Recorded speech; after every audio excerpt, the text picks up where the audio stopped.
the slide. Playing on the G string or the D string.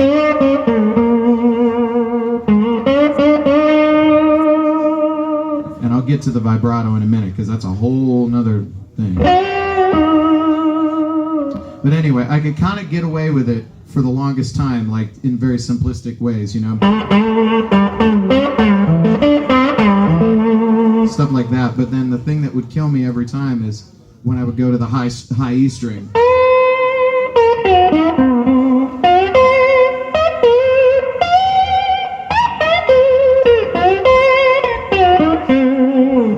That high E string would I can't even do it now because but I would plink and it would sound atrocious and I would lose all my confidence and it killed me for the longest time. So for a while there, I just avoided the E string. I just said, fine, I'm going to try and fool everybody and I'm going to try and play in the middle of the neck. And then all of a sudden, one day I could do it.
The thing with, so once I was fretting and not screwing up constantly, then you've got to start working on your vibrato, which, again, sorry to keep overusing that word, but it's important. And slide vibrato is even more difficult than regular vibrato because it's counterintuitive to what I was talking about earlier, which is more of a finger or a wrist motion, depending upon what feels comfortable to you. On a slide, you have to kind of, for pitch, you have to be right on top of the fret. If you go a little sharp, you're sharp. You go a little flat, it's a little flat. So you have to really, in the beginning, you have to really kind of, concentrate. And I used to play in major tones a lot because it's easier to hear if it's off or not, meaning that, like, if I'm in the key of C,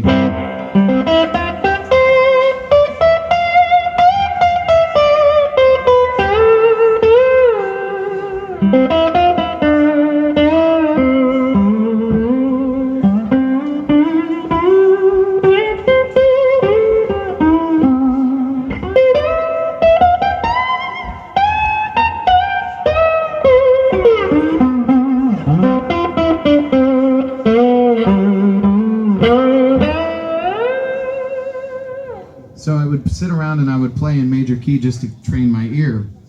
But the vibrato that I'm talking about, that's it slowed down essentially. It's just a back and forth motion. But it's just, you do it slower or faster depending upon what you're trying to impart, It's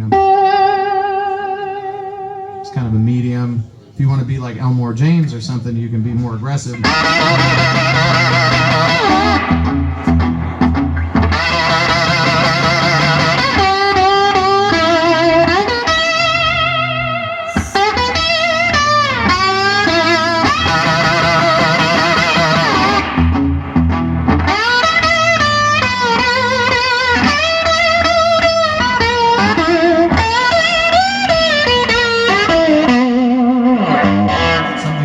You can be more aggressive.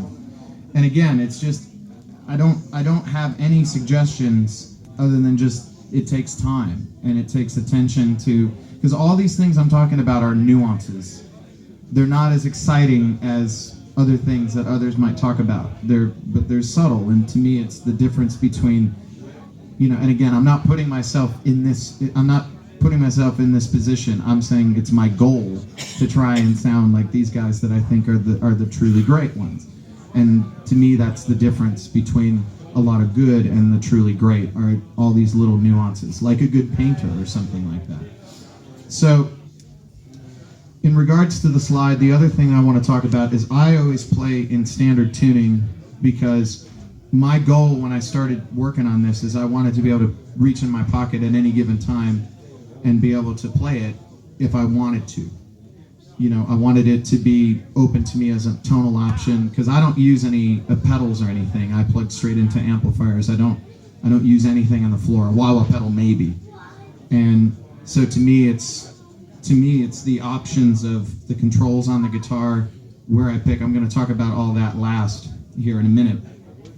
But this, I just wanted to effectively be another option for me.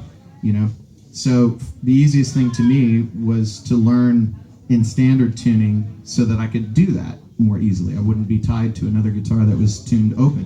And I like playing in open tunings, but to me, I think Derek Trucks, everybody here probably knows Derek Trucks. He plays an open E, and I think he's got that well covered.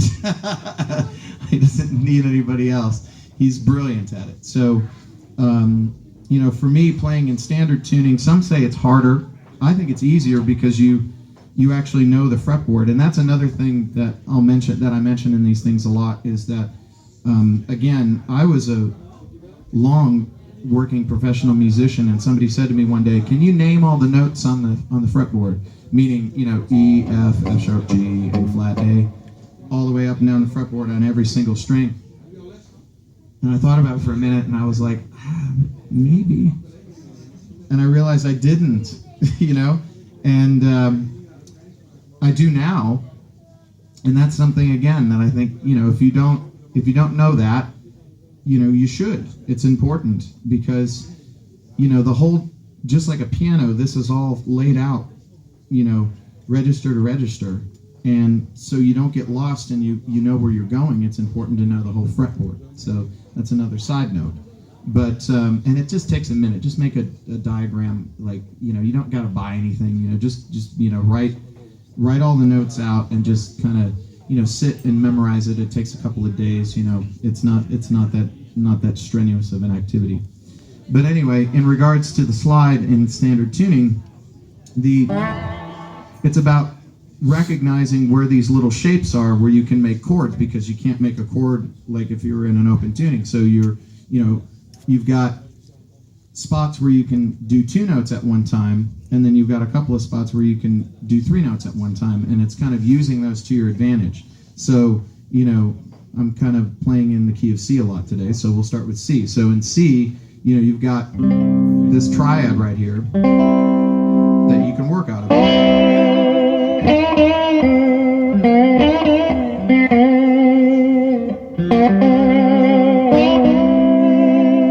And then you've got this box up here.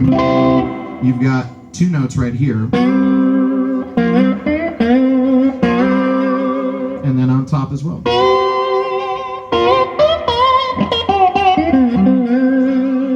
So it's about recognizing whatever key you're in, and obviously, and up here it repeats, and then it repeats, like normal.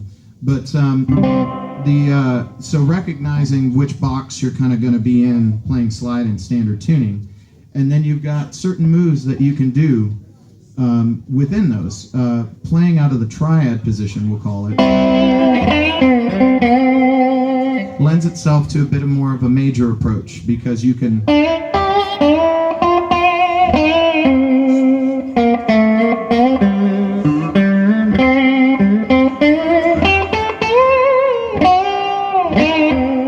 I cheated, I went up a little bit, but the point I'm making is that one, working out of that, because it has the major third in it on top, major third on top, it lends itself to a more major approach. Whereas if you're playing in a more minor situation, it's more helpful to be kind of in root position, as I would say.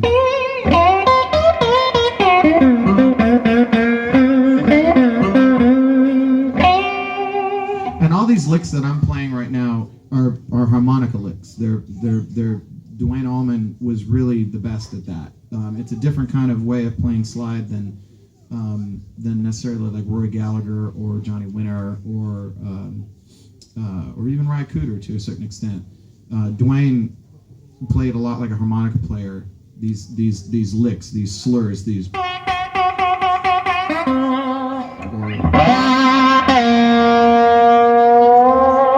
to the flat 7 a lot.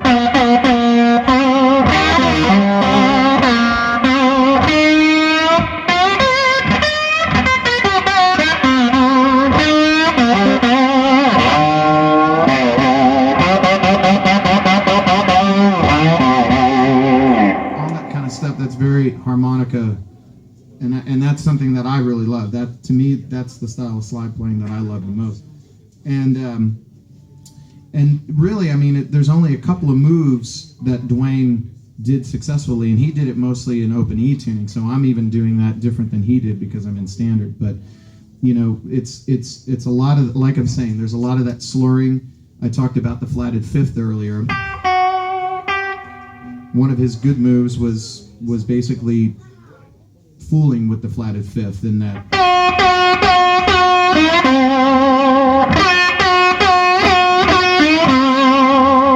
It's not really a flatted fifth, but it's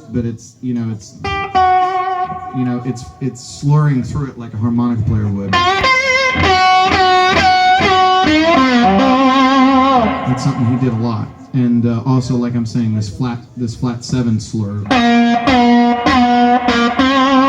He did a really good. He played on a Aretha Franklin song. It was her cover of "The Weight," and it's like my favorite thing he did in B flat.